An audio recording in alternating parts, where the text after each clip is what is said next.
Well, this is a beautiful shot from my old stomping grounds. It's a gorgeous, I lived in Cape Elizabeth, raised my kids there for a handful of years there. Gorgeous, gorgeous out there this morning. And I think you're seeing Fort Gorgeous off in the distance. Yep, looks like it. Yeah, a gorgeous sight this morning.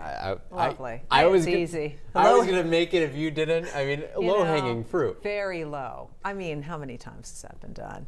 A million. Yeah. And how many times will it be done? Hey, listen, I got to say, when I see the numbers on the screen, 13 hours of daylight, yes. Yep, we're getting there. It's good slowly for the soul. But surely. It really. Yeah. Well, that's why today, even with the wind happy outside, right? Full sunshine, 50 degrees. After 7 o'clock at night, yeah, we can nice. Deal with that. Yeah. Certainly. Definitely a solid spring day out there today. We're not talking about rain just yet, but that does return to the forecast tomorrow. I want to bring this up one more time, though. The drought monitor is still showing a severe drought ongoing in the Jackman area.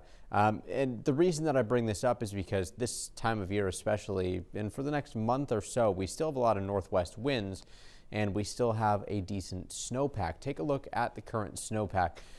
A very, very stark difference between southern and central Maine versus northern Maine, where there's still over a foot of snowpack ongoing across most of the county and into parts of Piscataquis and Somerset counties. But as soon as you get to Bangor and even along Route 2, there really isn't much snow left. And then south of that, forget about it. Nothing at all. And I don't know that this is really going to change much, at least over the next week or so. Temperatures themselves are pretty close to normal for the next 7 days, which means that we don't really support the chances for snow, although we certainly will see our fair share of rain likely over the next week. See this right here? We're looking at a water vapor satellite image, and this swirl is where the low itself is. So now that that's off to the east, we're reinforcing our wind coming out of the northwest, which is keeping some stubborn clouds and even some flurries in western Maine right now. We've been tracking these all morning long, and we're starting to finally see them break up just a little bit more.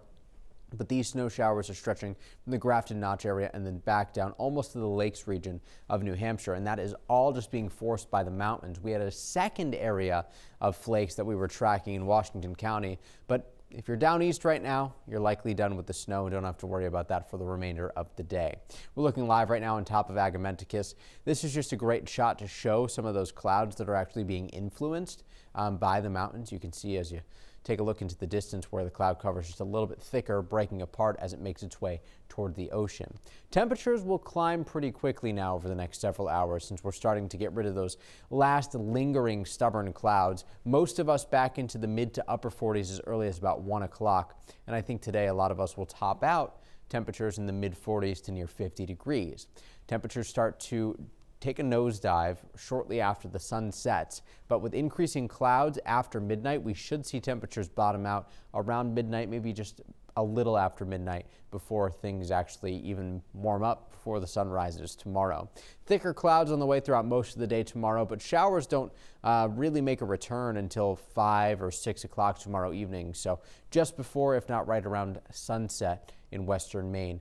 And then we will ultimately see much nicer conditions by Monday. This is the weak area of low pressure that moves through tomorrow, brings a very weak round of showers with it, nothing to worry about. By the time the sun rises on Monday, we're back to clearing skies, and with sunshine developing, that should allow temperatures to end up back in the 50s.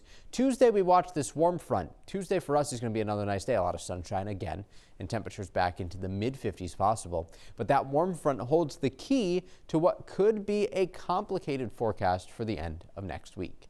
Seas today 5 to 7 feet, west wind 10 to 20 knots, gusting to 35 knots, gale warnings in effect until noon. We should see improvements in the wind as high pressure builds in today and the wind field itself starts to weaken a bit. Evening showers Sunday, looks nice on Monday, a little bit warmer on Tuesday. And then it's the end of next week. There's a chance of rain that begins on Wednesday.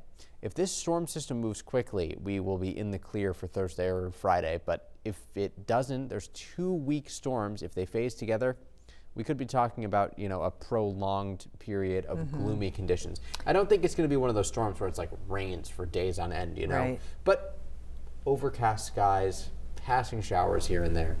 You know what? We have really been let off the hook. I mean, the rest of the South has just been dealing with huge tornadoes and one after another. So, you know what? We'll take the rain. That's all right. Absolutely. Okay.